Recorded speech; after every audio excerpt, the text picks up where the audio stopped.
Hey guys, ಇವತ್ತು 30 days 30 recipes ಇರೋ day 3. ಇವತ್ತು ಚೇಂಜ್ಗೋಸ್ಕರ ದೊಡ್ಡವ್ರಿಗೆ ಅಡುಗೆ ಮಾಡಿ ತೋರಿಸ್ತಿದ್ದೀನಿ. ಸೊ ನಾನಿಲ್ಲಿ ಬಸ್ಸಾರು ಮಾಡ್ತಿದ್ದೀನಿ. ಬಸ್ಸಾರಿಗೆ ಏನೇನು ಯೂಸ್ ಮಾಡಿದ್ದೀನಿ ಅಂದರೆ ಹೆಸರು ಕಾಳು, ಚಕ್ಕೋತ ಸೊಪ್ಪು, ಪಾಲಕ್ಕು, ಮೆಂತೆ. ಇದು ಹಾಕಿದ್ರೆ ಚೆನ್ನಾಗಿರಲ್ಲ, ಅದು ಹಾಕಿದ್ರೆ ಚೆನ್ನಾಗಿರಲ್ಲ ಅಂತೆಲ್ಲ ಹೇಳಕ್ಕೆ ಹೋಗ್ಬಿಡಿ. ಯಾವ ಸೊಪ್ಪು ಸಿಗುತ್ತೋ ಅದ್ರಲ್ಲಿ ಟ್ರೈ ಮಾಡಿ ನೋಡಿ. ನಾನು ಹೇಳಿದ್ನಲ್ಲಿ ಒಂದ್ಸಲ ಟ್ರೈ ಮಾಡಿ ನೋಡಿ. ಸೊ ಇಲ್ಲಿ ಮಸಾಲೆ ಐಟಮ್ಗೆ ಇದೆಲ್ಲ ಬೇಕಾಗುತ್ತೆ.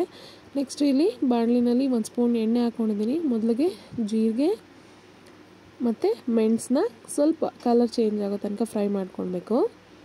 ನೆಕ್ಸ್ಟ್ ನಾನಿಲ್ಲಿ ಬೆಳ್ಳುಳ್ಳಿ ಹಾಕ್ಕೊಳ್ತಿದ್ದೀನಿ. ಬೆಳ್ಳುಳ್ಳಿ ಕೂಡ ಒಂದು 2 ಸೆಕೆಂಡ್ ಫ್ರೈ ಮಾಡಿ. ಆಮೇಲೆ ನಾನಿಲ್ಲೊಂದು ಮೀಡಿಯಮ್ ಸೈಜ್ದು 2 ಈರುಳ್ಳಿ ತೊಗೊಂಡಿದ್ದೀನಿ. 2 ಈರುಳ್ಳಿ ಕೂಡ ಕಲರ್ ಚೇಂಜ್ ಆಗೋ ತನಕ ಫ್ರೈ ಮಾಡ್ಕೊಳ್ಳಿ.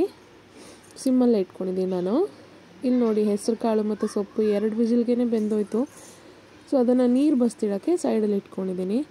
ನೆಕ್ಸ್ಟ್ ನಾನಿಲ್ಲಿ ಮೀಡಿಯಮ್ ಸೈಜ್ 2 ಟೊಮೆಟೊ ತೊಗೊಂಡಿದ್ದೀನಿ. ಸೊ ನಾನಿಲ್ಲಿ ಒಂದು 4 ಜನಕ್ಕೆ ಆಗೋಷ್ಟು ಸಾರು ಮಾಡಿ ತೋರಿಸ್ತಿದ್ದೀನಿ.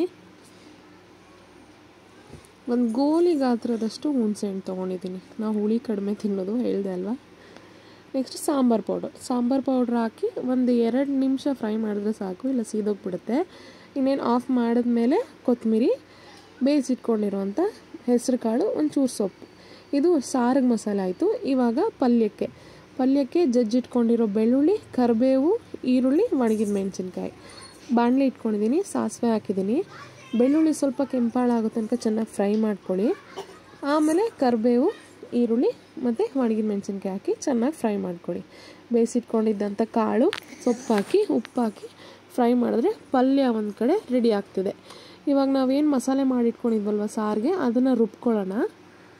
ನೆಕ್ಸ್ಟ್ ಒಂದು ತಪ್ಪಲೆಗೆ ಎಣ್ಣೆ, ಸಾಸಿವೆ, ಕರಿಬೇವು, ರುಬ್ಬಿಟ್ಕೊಂಡಿರೋವಂಥ ಮಸಾಲೆ, ಆಮೇಲೆ ಅದು ಸೊಪ್ಪು ಏನು ಬಸ್ತಿಟ್ಕೊಂಡಿದ್ವಲ್ವ ನೀರು, ಅದನ್ನು ಮಿಕ್ಸಿನಲ್ಲಿನೇ ಹಾಕಿ ನಾನು ಅದನ್ನು ಸಾರಿಗೆ ಸೇರಿಸ್ಕೊಳ್ತಿದ್ದೀನಿ.